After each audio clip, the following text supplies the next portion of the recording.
महापात्र, ये धनी मानी थे, खूब वैभव था और ये सदैव संतों की सेवा करते रहते थे। भगवान की कृपा से श्री कृष्णचंद्र महापात्रा के यहाँ रघुनाथ नामक एक बालक का प्रादुर्भाव हुआ। रघुनाथ का स्वभाव बच्चापन से ही बहुत गंभीर रहना, सुशील, नम्र और संतों के समीप बैठना। अभी छोटे बालक ही हैं रघुनाथ जी, और संतों के मुख से सुन करके भगवान नाम जपना चाहिए, जीवन का उद्देश्य है भगवत प्राप्ति आदि आदि, ये जब सुनते तो उनके हृदय में, निर्मल हृदय में एक संस्कार बैठ गया, मुझे नाम निरंतर जपना है और मुझे भगवान जी से मिलना है। श्री रघुनाथ जी के भी हृदय में बात उसी बच्चापन से ही बैठ गई कि भगवान नाम जपना ये जीवन का परम लाभ है। अब तो एकांत में वो प्रभु के नाम का स्मरण करना, घर में जो ठाकुर जी विराजमान थे बार बार दंडवत करना। छोटा से बालक है, जब देखा कोई नहीं तो बार बार ठाकुर जी को दंड, देखो ये कृपा संतों की। छोटे बच्चा है, बार बार ठाकुर जी को देखते हैं, साष्टांग दंडवत होते हैं, हाथ जोड़कर खड़े हो जाते हैं, ठाकुर जी की प्रदक्षिणा करते हैं। धीरे धीरे इनकी अवस्था 17 वर्ष की हुई। माता पिता ने उनका विवाह किया। कलावतीपुर के गंगाधर करण नाम के धनी मानी पुरुष की एक अन्नपूर्णा नाम की कन्या से इनका विवाह हुआ। अन्नपूर्णा के 7 भाई थे और उनमें से सबसे छोटी कन्या थी, तो ये बहुत दुलारी थी और धनी मानी थे ही, तो रघुनाथ जी के साथ उनका ब्याह हुआ और खूब आदर सत्कार, सम्मान, प्रियता जैसे रिश्ते नातेदारों की होती है। रघुनाथ दास जी को बहुत चुभा हृदय में कि मेरे हृदय की तो विकलता थी कि प्रभु मिले और ये क्या हो रहा है, प्रभु मुझे क्यों बांध दिए। हृदय में बड़ी विकलता। जब पहले समय की जबकि ये चर्चा है, बहुत कम अवस्था में ब्याह हो जाता। अगर 17 वर्ष की इनकी अवस्था थी तो 13-14 वर्ष की अन्नपूर्णा जी की अवस्था होगी। बहुत छोटी अवस्था में ब्याह हो जाते थे। सुलक्षणा, सुंदर, सुशील और बहुत ही सुंदर, ऐसा उसका सरल स्वभाव अन्नपूर्णा का, लेकिन इनके हृदय में चुभन, नहीं प्रभु मुझे नहीं चाहिए, ये सांसारिक प्रियता नहीं चाहिए, मुझे आपके सिवा किसी से अपनापन नहीं करना। 17 वर्ष की अवस्था है। देखो संत कृपा का प्रभाव, ऐसी भक्ति दृढ़ है कि इनको खुशी नहीं हुई। माता पिता ने अपनी प्रसन्नता के लिए इनका ब्याह किया। अब तो ये उदासीन रहते, लेकिन वो अन्नपूर्णा ऐसे मंगल स्वभाव की, कभी इनसे कोई प्रश्न नहीं किया। हृदय से निश्चय किया मेरे जीवन धन, मेरे प्राणनाथ चाहे जिस स्थिति में रहे, कभी इनको प्रतिकूलता नहीं दूंगी और सदैव इनके अधीन रहूंगी, उसका निश्चय। इनके पिता जब देखे हमारे बेटे का ब्याह हो गया तो एक प्रसन्नता आई और इन्होंने विचार किया जिस जिसको हमने ब्याज में पैसा दिया था अब किसी का ब्याज नहीं लेंगे। एक उत्साह वृत्ति, सबका ब्याज माफ कर दिया। धीरे धीरे उनका शरीर बीमार हुआ और ऐसा लगा कि अब हमारे प्राण निकल जाएंगे।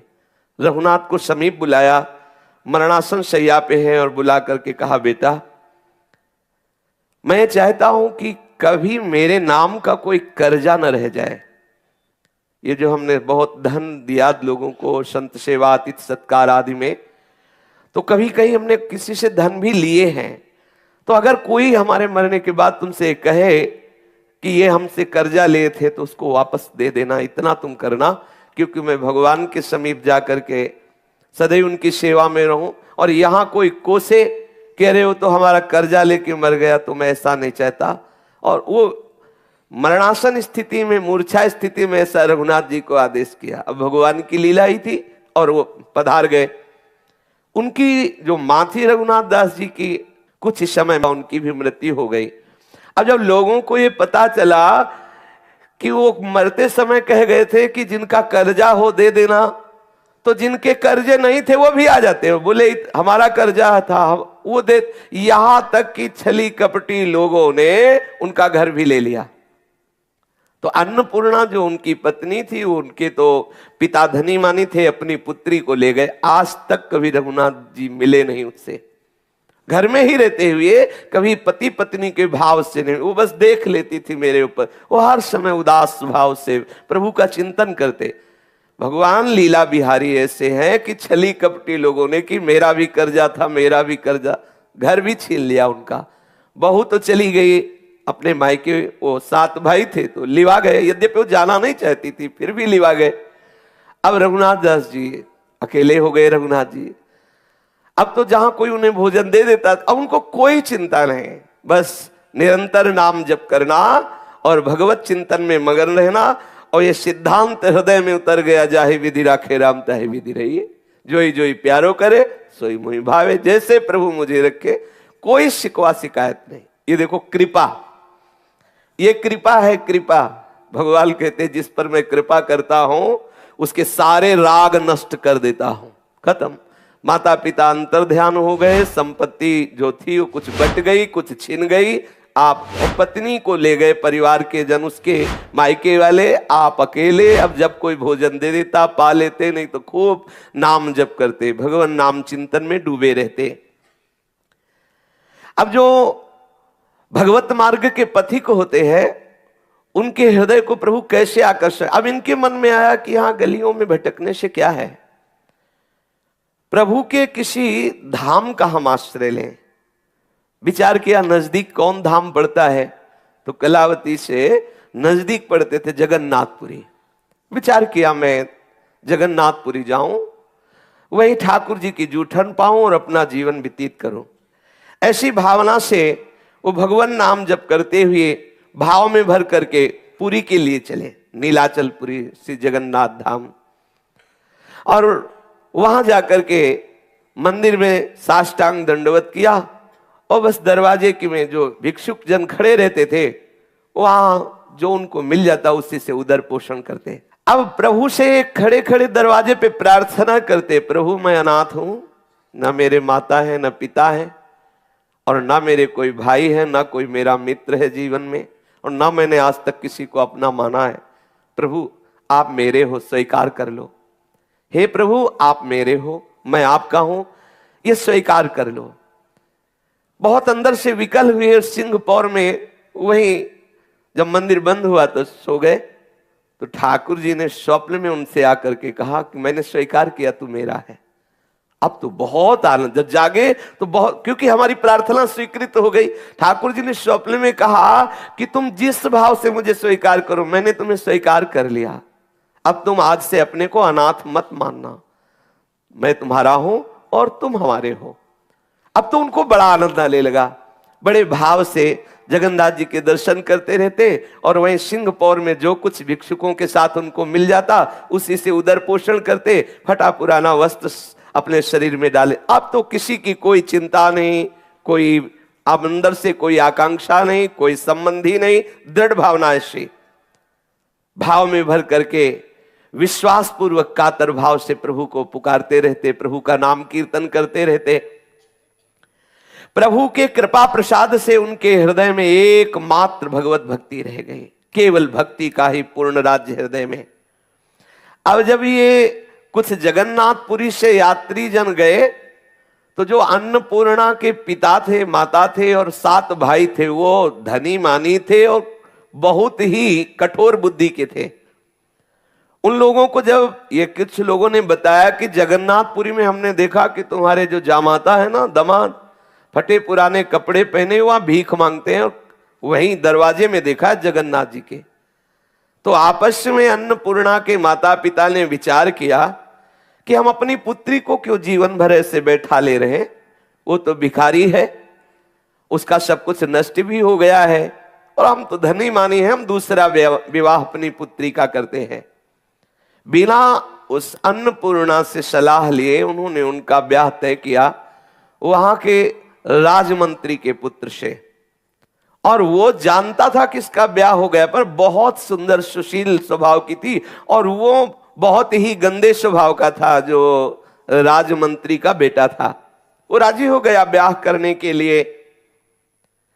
अब पिता की ये बात जब अन्नपूर्णा के कान में पहुंची धीरे धीरे कि हमारा दूसरा विवाह हो रहा है राजमंत्री के लड़के से, अब तो वो बहुत कांप गई। उसने कहा ऐसे कैसे हो सकता है, ठीक है हमारे पति हमसे कभी बोले नहीं, ठीक है हमारे पति के पास धन नहीं रह गया, ठीक है हमारे पति भिक्षावृत्ति से जगन्नाथ जी के दरवाजे पर बैठे रहते, लेकिन है ना मेरे प्रीतम, है ना, जब है तो मैं दूसरे को कैसे स्वप्न में भी स्वीकार कर सकती हूं।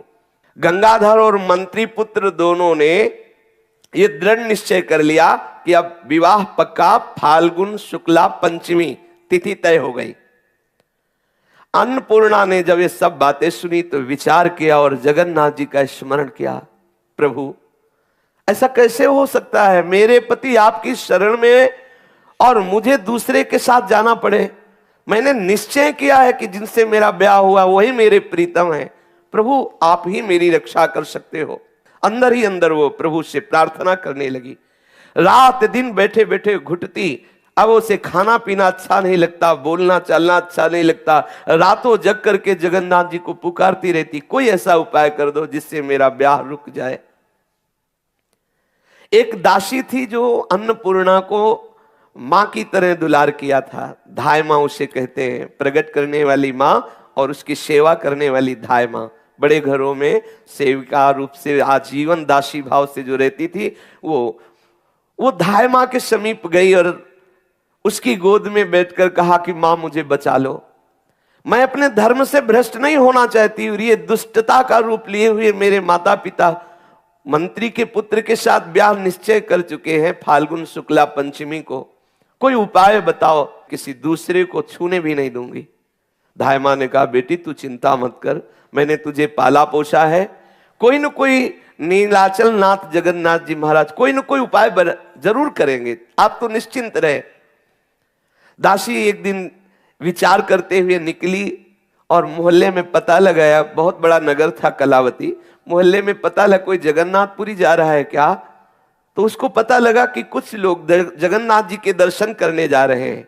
वो आई अन्नपूर्णा से कहा कि बात बन गई, जगन्नाथ जी के दर्शन करने अपने ही मोहल्ले के कुछ भगत लोग जा रहे हैं, आप एक पत्र लिखो और वो पत्र रघुनाथ जी को ढूंढ कर दे देंगे और वो आ जाएंगे तो ब्याह रुक जाएगा। वो रोक सकते हैं, वो तुम्हारे पति हैं, वो आ जाएंगे तो अपने आप समाज है, समाज सब साथ हो जाएगी और तुम्हारा ब्याह रुक जाएगा। उसने एक पत्र लिखा, हे प्राणनाथ, हे जगन्नाथ, मैं आपको प्रणाम करती हूं, मेरे प्रीतम आपकी ही शरण में है, मैं उनकी दासी हूं।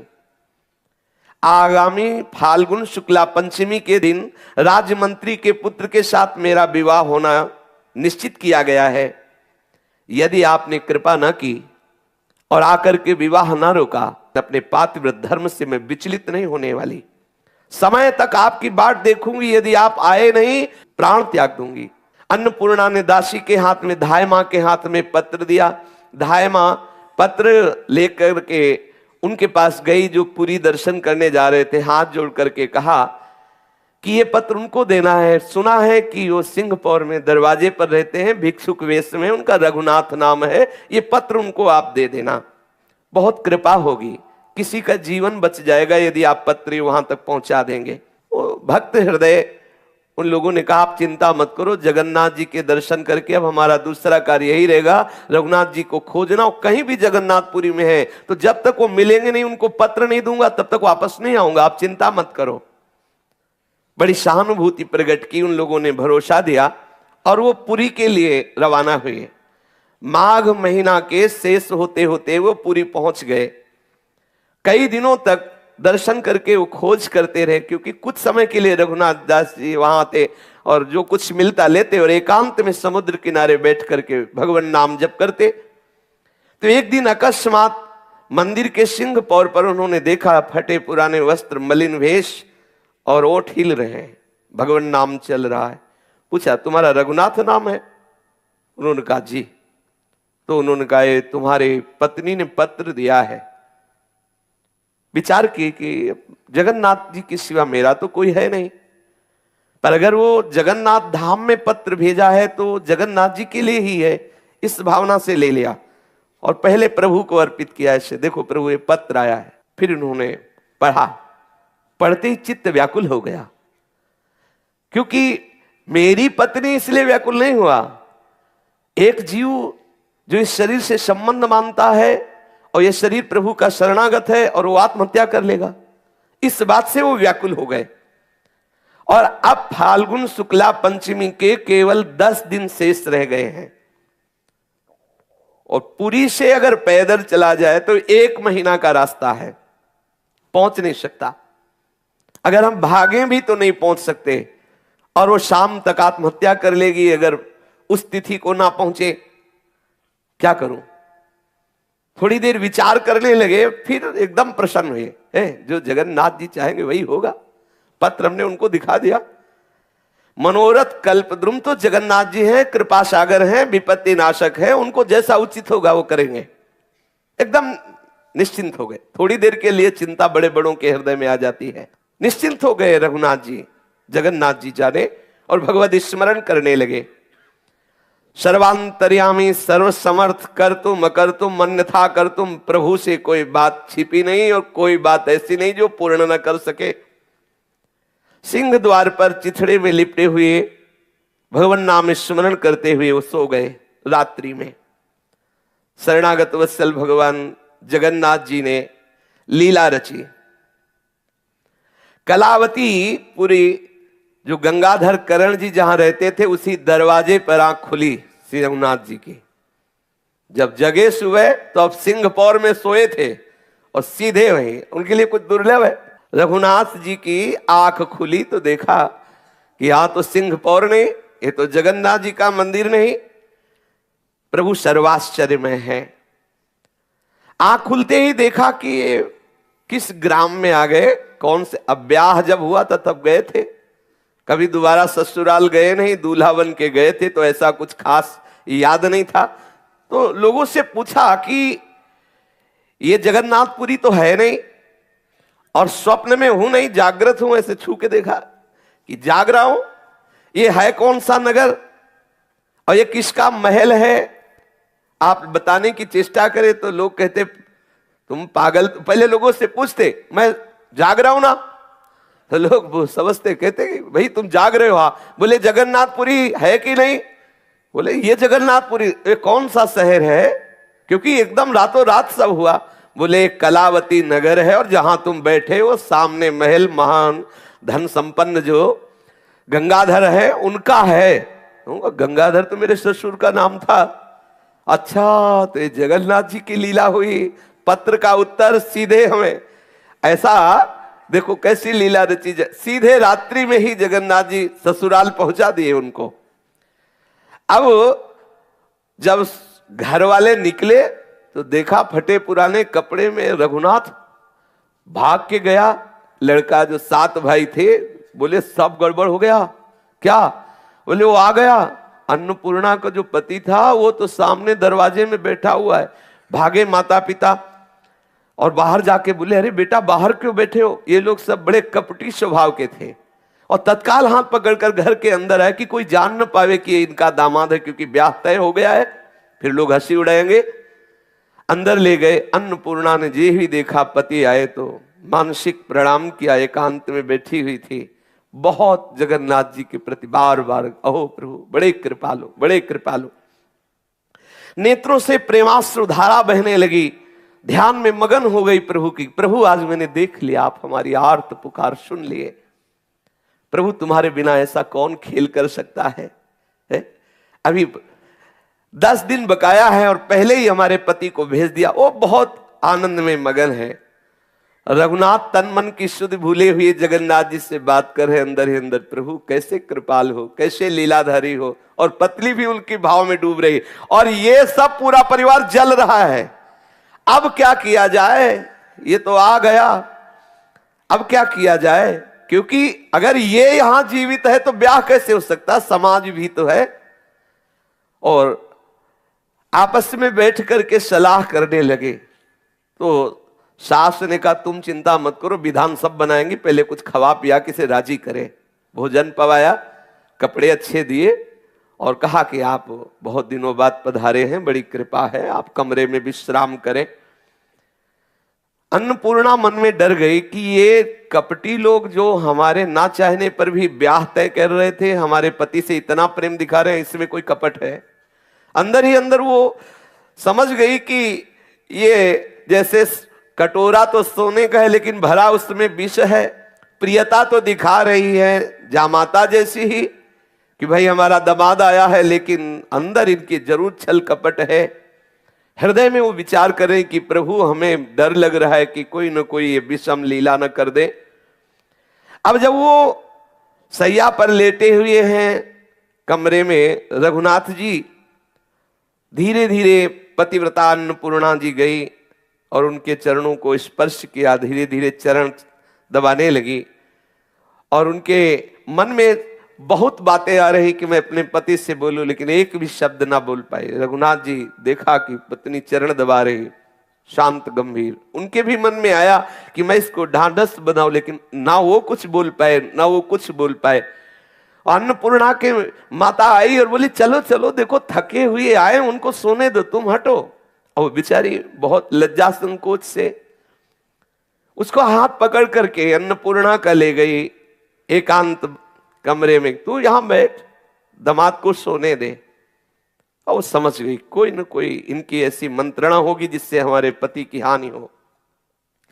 एक कोठरी के कोने में गंगाधर, उसकी पत्नी और 7 पुत्र मिलकर विचार किया क्या किया जाए, इसको रात में मार दिया जाए।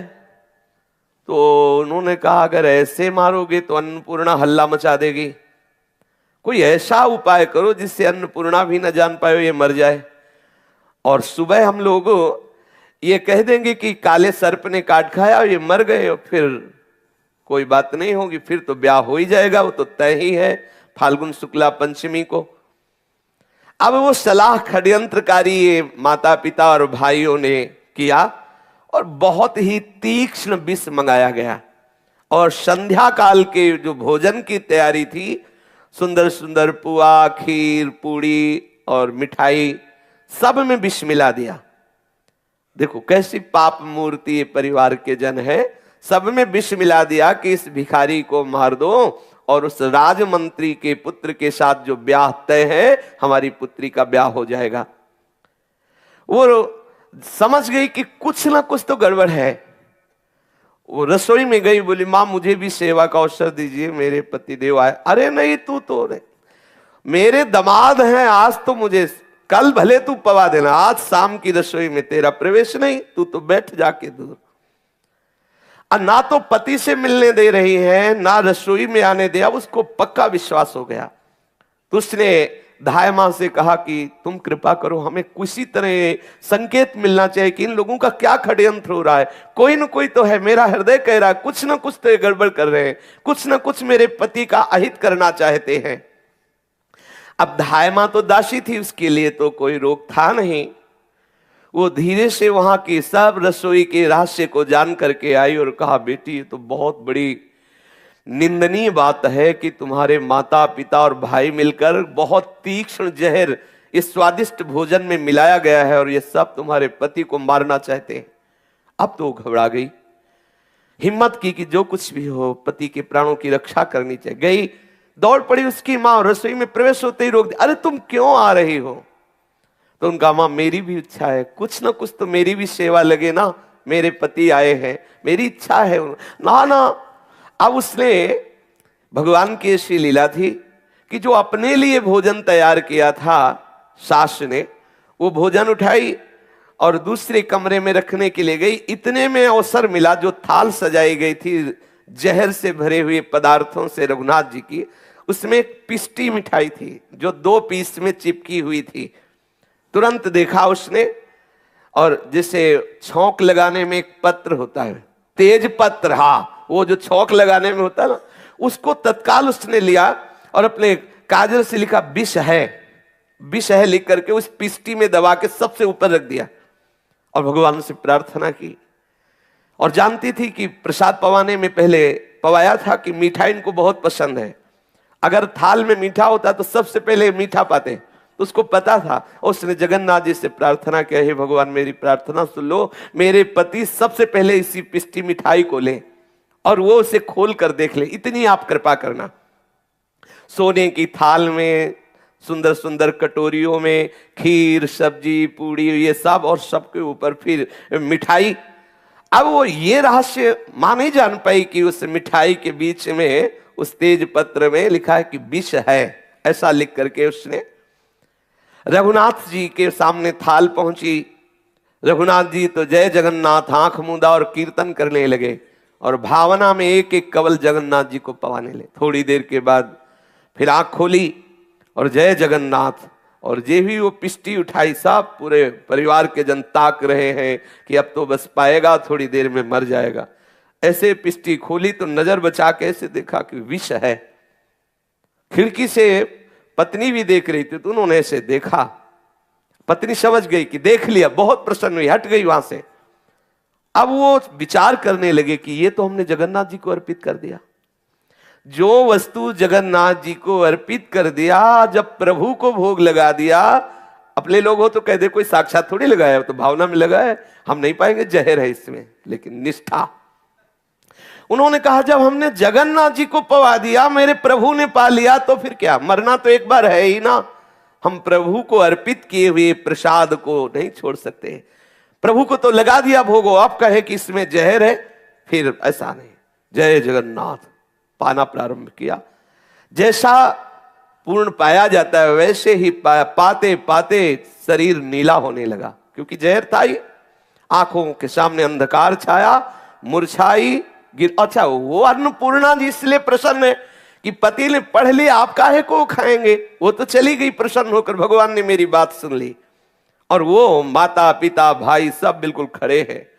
पूरा प्रसाद जिसे पाया जाता, पाते ही आंखों के सामने अंधेरा छाने लगा, शरीर नीला पड़ने लगा, गिरे और प्राण निकल गए।